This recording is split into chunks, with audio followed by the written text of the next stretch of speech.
मी आता 5वी मध्ये शिकतो। प्रथम तुम्हा सर्वांना प्रजासत्ताक दिनाच्या हार्दिक शुभेच्छा। आपला भारत देश 15 ऑगस्ट 1947 रोजी स्वतंत्र झाला, परंतु त्या स्वातंत्र्याला आकार मिळाला तो म्हणजे 26 जानेवारी 1950 रोजी। कारण त्या दिवशी आपल्या भारताचे संविधान लागू झाले होते।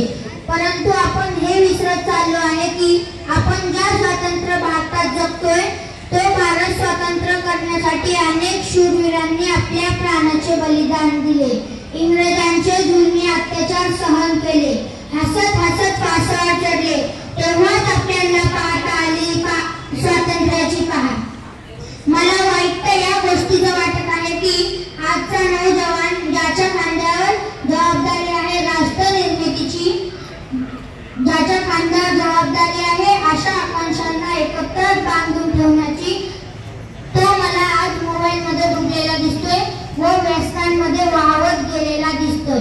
मित्रांनो, आपल्या देशात गुन्हेगारी, भ्रष्टाचार, बेरोजगारी, प्रदूषण, अस्वच्छता, अत्याचार असे खूपसे समस्या तोंड वासून उभ्या आहेत। त्या समस्या सोडविण्यासाठी आपल्या प्रत्येक